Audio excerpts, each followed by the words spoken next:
Numa distribuição Sinapse, Os Impressionistas. Versão brasileira Audio News. Claude Monet. Claude Monet foi o primeiro e o último dos grandes impressionistas, o homem cuja pintura deu origem ao termo impressionismo e que sobreviveu a todos os outros. Ele estava entre os pioneiros de um estilo radical de pintura realizado ao ar livre e que tentava quase parar o tempo, capturar as efêmeras sensações da luz e do movimento e torná-las mais permanentes. Um homem que fez pelos montes de feno e laguinhos o que Rembrandt fizera pelo autorretrato. Criador de quadros sedutores, profundos e que rompiam barreiras. Quadros que invadiram a imaginação do público, ultrapassando os limites restritos do mundo artístico.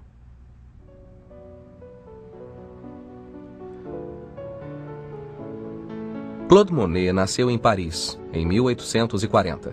Quando completou 5 anos, seus pais se mudaram para Le Havre, cidade portuária da Normandia. Seu pai era merceeiro de poucas posses e sua mãe, uma talentosa cantora amadora, falecida quando o filho tinha apenas 16 anos. A infância de Monet deu o tom do resto de sua vida. Uma incansável busca de identidade, afeição, segurança financeira e um lugar onde se sentisse em casa. A força estabilizadora da juventude de Monet foi a arte. Ele não era nenhum gênio, mas demonstrou talento para fazer caricaturas que vendia numa loja da cidade, pertencente a um pintor paisagista chamado Eugène Bodin. Bodin não ensinou a Monet apenas o caminho das pedras da vida financeira de um artista, mas abriu seus olhos para a ideia de desenhar e pintar ao ar livre. Foi como se um véu se rasgasse, disse Monet a respeito de uma excursão de desenho ao campo. Me dei conta do que a pintura poderia ser. Os olhos de Monet, pintor, continuaram a se abrir quando ele estudou arte em Paris. Ele observou a sensação do momento na cena artística francesa. O polêmico e épico quadro de Édouard Manet, Le Déjeuner sur l'herbe, e se lançou à produção da obra-prima de sua juventude.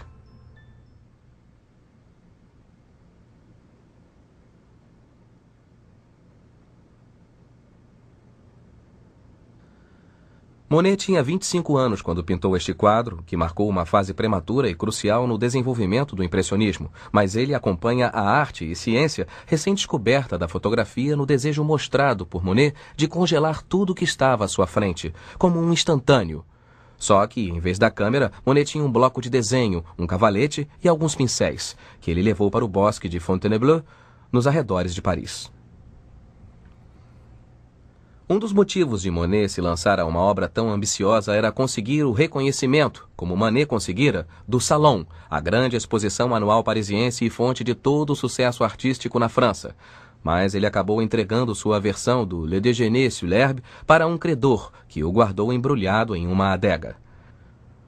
Essa falta de reconhecimento, acompanhada por uma falta de dinheiro ainda maior, fez da vida de Monet um inferno no fim da década de 60 do século passado. E mesmo tendo conhecido e se apaixonado por uma moça chamada Camille Doncier, em Paris, ele foi forçado a retornar para a família, em Le Havre, quando a situação ficou ainda mais difícil. Sua arte, contudo, continuava a florescer.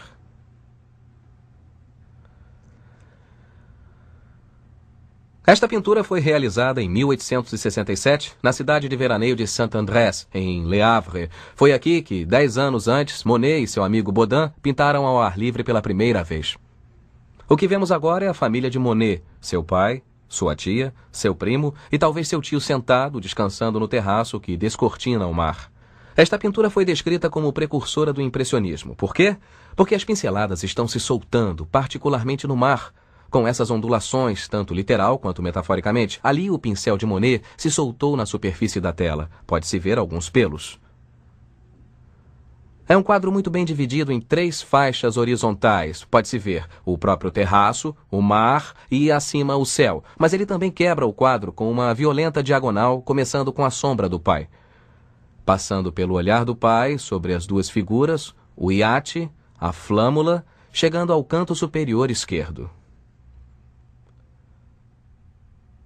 Também é um quadro que nos puxa da esquerda para a direita, com a direção do vento balançando as bandeiras e a fumaça se dirigindo delicadamente para o lado direito. É um quadro que, de certo modo, está coberto de felicidade. Trata-se de uma família se divertindo e descansando, mas eu acho que ele está carregado de certa melancolia. Talvez seja exagerado dizer que as nuvens estão se juntando. Mas a relação entre as figuras é muito rígida e há uma sensação de distância ou afastamento. E o próprio Monet estava tendo uma relação distanciada com sua família. Estava com eles, mas ao mesmo tempo sua amante Camille, que estava grávida, se encontrava em Paris. Ela não poderia ser apresentada à família, e quando Monet estava terminando o quadro, seu filho Jean nasceu, e devido ao estranhamento da família, devido à natureza doentia do filho, devido ao fato de sua arte não ser reconhecida, um ano mais tarde ele tentou o suicídio. Felizmente, a tentativa de se afogar no rio Sena fracassou, e Camille cuidou dele até recuperar a saúde, cuidando também do filho pequeno, dando margem a que Monet escrevesse a um amigo e declarasse: "Estou cercado por tudo que amo."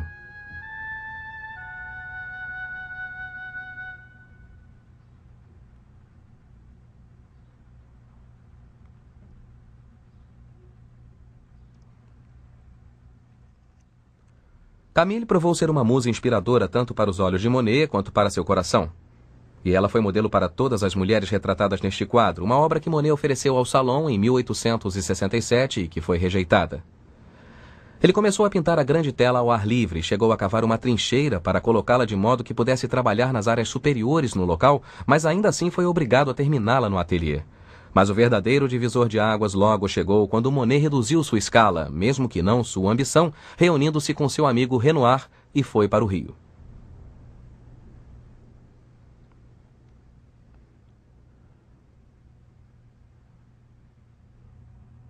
No verão de 1869, Monet alugou uma casinha em um povoado chamado Saint-Michel, perto de Bougival, às margens do rio Sena, um lugar que ficou famoso como o berço do impressionismo. Aqui, junto com seu amigo e colega pintor Renoir, eles forjaram ou começaram a forjar um estilo que mais tarde desafiou todas as convenções estabelecidas da pintura. E este é um dos exemplos. Chama-se Banhistas em La Grenouillère. La Grenouillère era um delicioso café flutuante, era possível alugar barcos, podia-se nadar no próprio Sena. E eis aí uma imagem de parisienses passando o dia, descansando dentro e à margem do rio.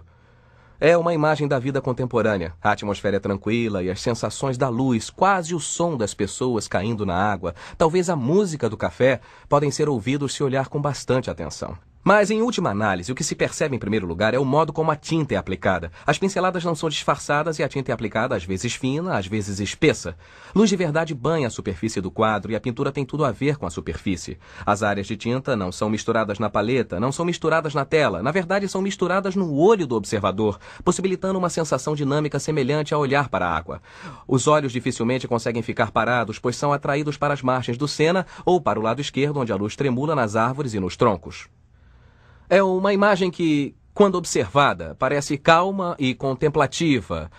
É quase como entregar-se a um banho de sol numa tarde quente. É difícil imaginar o quanto a pintura foi considerada radical, mas quando Monet e Renoir colocam seus cavaletes ao ar livre, eles estão, na verdade, localizando a si mesmos, a nós, os observadores, em La Grenouillère, no café flutuante. E a obra é toda produzida ao ar livre. Agora, nos 4 ou 5 séculos precedentes, os artistas acadêmicos fizeram esboços ao ar livre, mas foram terminar as obras nos ateliês. Aqui, Monet torna indefinida a diferença entre as duas coisas e o esboço se transforma na obra final. A obra em si é finalizada ao ar livre. E este fato, junto com o modo como a tinta é aplicada de forma a captar este momento efêmero, espontâneo, abre caminho para a revolução impressionista. Quando sair para pintar, disse Monet, tente esquecer que objetos se encontram à sua frente. Uma árvore, um campo. Pense apenas, aqui está um quadradinho azul, ali um sólido cor-de-rosa, aqui uma faixa amarela, e pinte como lhe parece, a cor e a forma exatas, até refletir a sua própria e ingênua impressão da cena. Entretanto, era um método de pintura que o establishment não aprovava, considerando-o primitivo e vulgar. Mas Monet parou de tentar se adequar aos valores acadêmicos do Salon e abandonou as obras de grandes dimensões em favor de telas menores, mais portáteis, em que pudesse produzir, ao ar livre, uma impressão imediata com as tintas a óleo.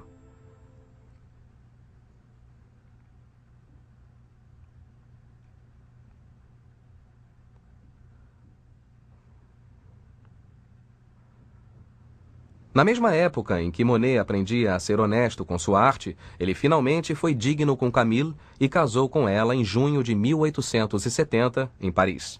Com o filho de 3 anos, Jean, eles foram para o norte, para a Normandia, para passar uma dobradinha de lua de mel e férias familiares na cidade de veraneio de Trouville. Monet continuou a pintar profilicamente, montando seu cavalete na praia e produzindo com regularidade quadros como este, não exatamente repletos das alegrias do amor, mas intensamente observados, esboçados e imediatos, com um rápido olhar pintado com pinceladas velozes e denunciantes vestígios de areia e conchas presos na tinta a óleo sobre a tela. Ele mostra Camille sentada com uma companheira, ambas se protegendo do sol e com Camille provavelmente vigiando o pequeno Jean a brincar na areia, seu sapatinho pendurado nas costas na cadeira vazia. Enquanto a família Monet estava na Normandia, correu a notícia de que a França e a Prússia estavam em guerra. Para evitar uma convocação, Monet cruzou o canal e foi para a Inglaterra, com Camille e Jean seguindo logo depois.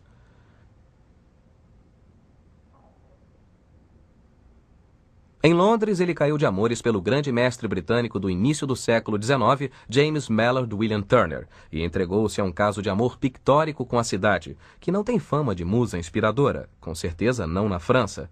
Mas Monet adorou a qualidade da luz, a atmosfera espessa, nevoenta sobre o Tâmisa, onde ele observava e pintava os ribeirinhos trabalhando contra o pano de fundo do Big Ben e das sedes do parlamento.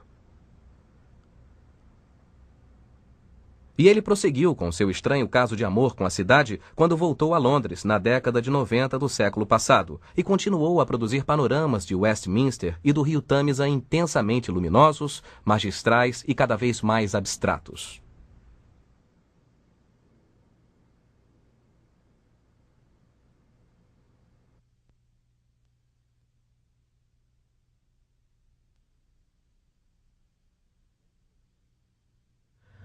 Em 1871, Monet voltou à França pela Holanda e se estabeleceu novamente em Argenteuil, retomando de onde deixara, pintando o rio Sena. Ele chegou a construir um ateliê para si mesmo lá, mas também começou a explorar os campos em volta, e em pinturas como esta, de um passeio nos arredores de Argenteuil, podemos ver uma cena de família, talvez a própria família de Monet. Com certeza as pessoas identificam esta pessoa como Jean, aquela como Camille. Talvez o homem seja Monet, e aqui ele está se identificando com a paisagem em que ele se plantou firmemente para pintar. A imagem completa do quadro é formada por pinceladas soltas. Veja este céu leitoso, os jorros de luz que tremulam nas árvores, essa textura mais espessa aqui. E depois, na área dianteira, com pinceladinhas de tinta mais grossa, temos esta maravilhosa intensidade cromática. E o que vemos aqui à distância, esses vermelhos fantásticos, são papoulas. As papoulas se tornaram um motivo celebratório para Monet nesta época. Elas são o meio pelo qual ele pode começar a brincar com a cor, e o vermelho é formidável, pois contra o pano de fundo verde, as duas cores completamente brilham, reluzem. Isto tudo é um exercício de manipulação de cor e composição. E há uma sensação de uma maré de entusiasmo nas telas, e num sentido mais amplo, num movimento de arte ou estilo que tem tudo, menos um nome. À medida que o pincel de Monet se torna mais expressivo e sua paleta mais livre e vibrante, sua decisão de expor essa obra nova se fortalece. Assim, apoiado por seu amigo Camille Pissarro, além do incentivo de Renoir, Cézanne, Degas, Sisley e outros, Monet, aos 33 anos, estabeleceu uma assim chamada Empresa Cooperativada de Artistas, Escultores e Gravuristas. 30 membros se uniram à empresa quando esta se formou em janeiro de 1874. 3 meses depois, em 15 de abril, uma data crucial na história da arte. A primeira exposição da empresa foi aberta em Paris, no estúdio do fotógrafo Nadar.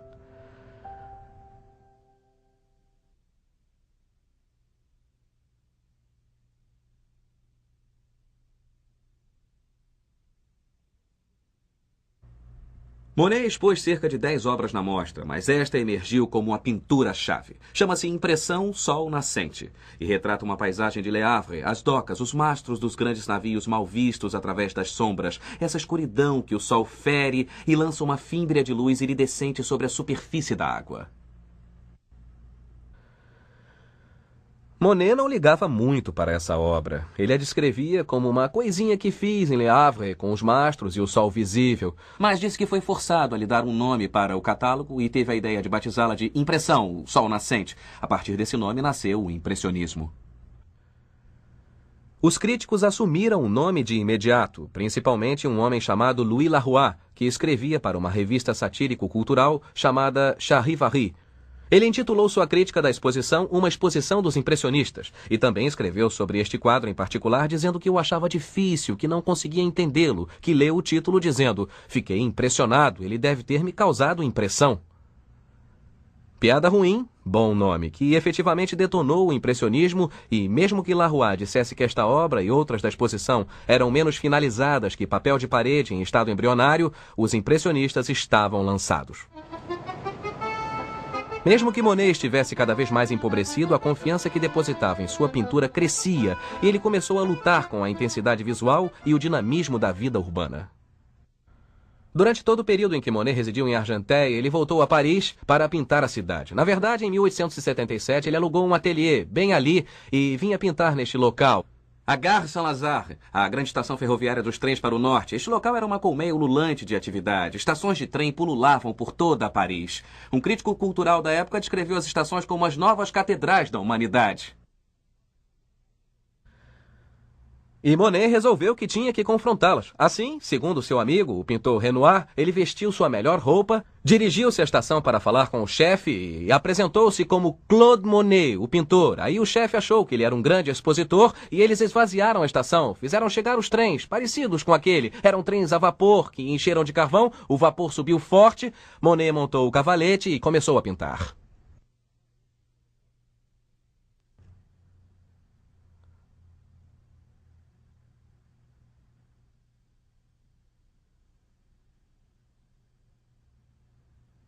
O resultado foi uma série de quadros que ainda encantam, mais de 100 anos depois, e desmentem quem dizia que o impressionismo não passava de quadros bonitinhos pintados no campo.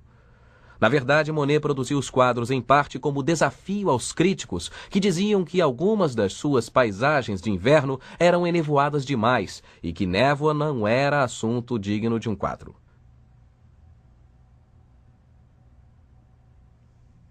A imagem é suja, mas heróica, uma celebração do espetáculo da moderna tecnologia em ação, e que quase ferve com o calor e a energia do vapor.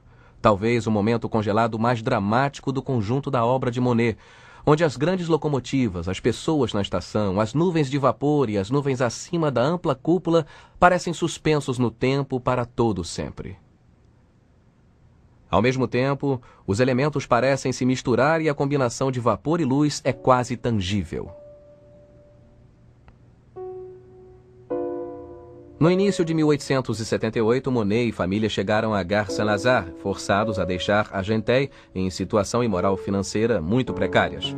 Monet iniciara um caso amoroso com a mulher de um de seus mais importantes clientes e também foi pai novamente, pois sua mulher, Camille, deu à luz a seu segundo filho, Michel. Esta vida traumática transformou-se em tragédia quando, após anos de doença seguidos ao nascimento de Michel, Camille Monet morreu, deixando Monet perturbado, culpado com pena de si mesmo e pai de 2 meninos pequenos.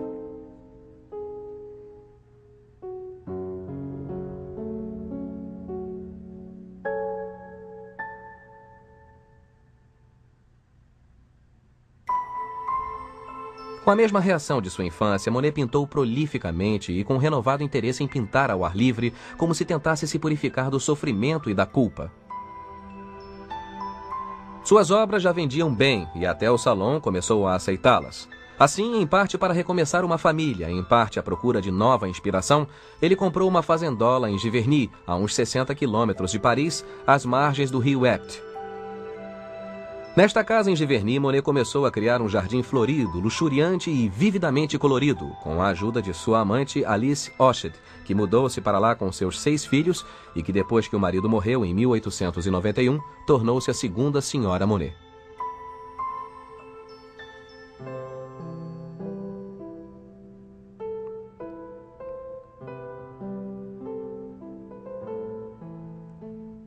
Giverny também anunciou a última grande fase da carreira de Monet, a do artista em série.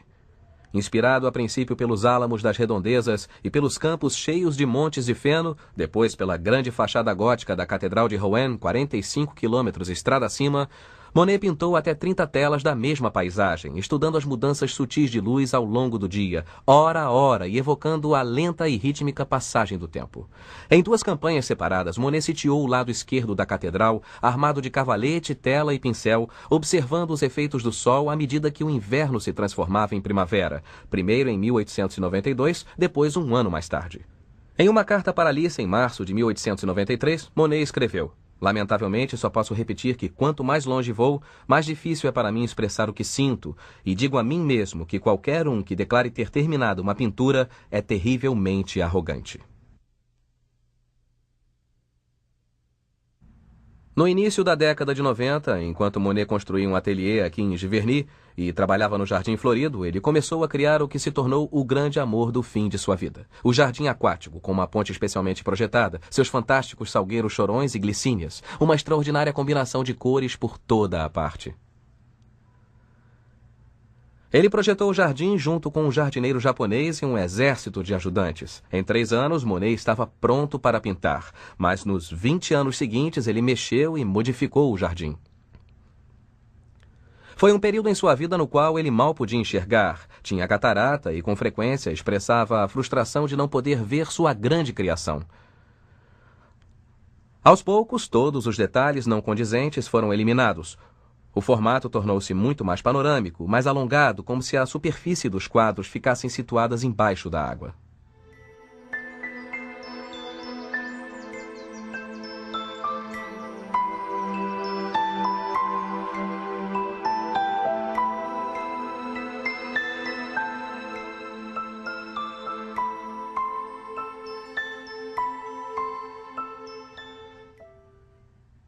Nos últimos 8 anos de sua vida em Giverny, Monet realizou sua mais ambiciosa obra. 8 painéis em larga escala das ninféias, os nenúfares visto da ponte olhando para a água. De certo modo, um ambiente completo, mais que uma pintura na qual projetamos a nós mesmos. É como mergulhar nas profundezas, mas ao mesmo tempo há um grande reflexo, não só um brilho na superfície, mas um reflexo que unifica o mundo todo. Por exemplo, ali está o céu, visível através do laguinho, ali está o reflexo da árvore.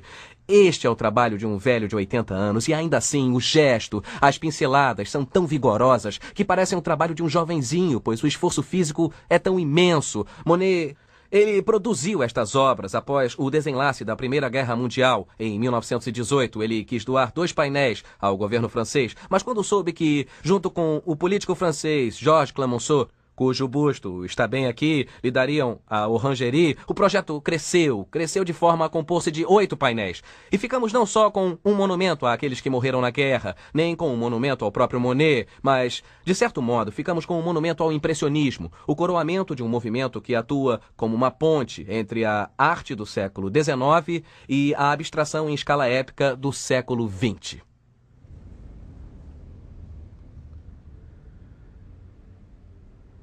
As grandes pinturas das ninféias foram sua última obra, uma conclusão adequadamente radical para uma carreira que mudou o curso da história da arte e que terminou em 5 de dezembro de 1926, quando Monet faleceu aos 86 anos.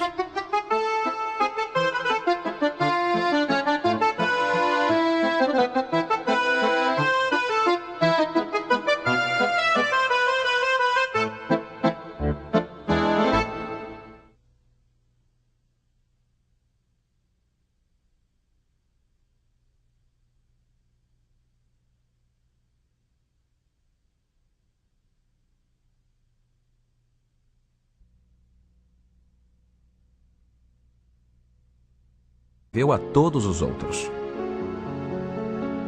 Ele estava entre os pioneiros de um estilo radical de pintura realizado ao ar livre e que tentava quase parar o tempo, capturar as efêmeras sensações da luz e do movimento e torná-las mais permanentes. Um homem que fez pelos montes de feno e laguinhos o que Rembrandt fizera pelo autorretrato. Criador de quadros sedutores, profundos e que rompiam barreiras. A infância de Monet deu o tom do resto de sua vida. Uma incansável busca de identidade, afeição, segurança financeira e um lugar onde se sentisse em casa. A força estabilizadora da juventude de Monet foi a arte. Ele não era nenhum gênio, mas demonstrou talento para fazer caricaturas que vendia numa loja da cidade, pertencente a um pintor paisagista chamado Eugène Boudin. Boudin não ensinou a Monet apenas o caminho das pedras da vida financeira de um artista.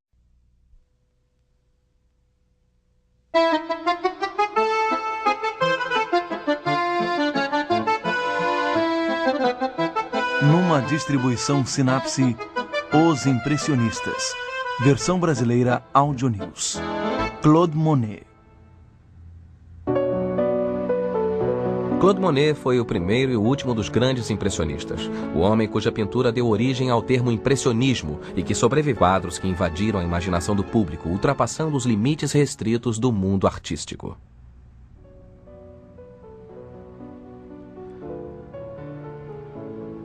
Claude Monet nasceu em Paris, em 1840. Quando completou 5 anos, seus pais se mudaram para Le Havre, cidade portuária da Normandia.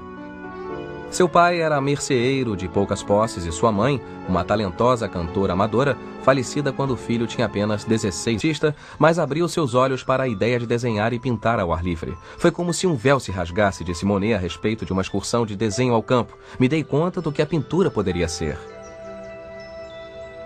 Os olhos de Monet, pintor, continuaram a se abrir quando ele estudou arte em Paris. Ele observou a sensação do momento na cena artística francesa. O polêmico e épico quadro de Édouard Manet, Le Déjeuner sur l'herbe, e se lançou à produção da obra-prima de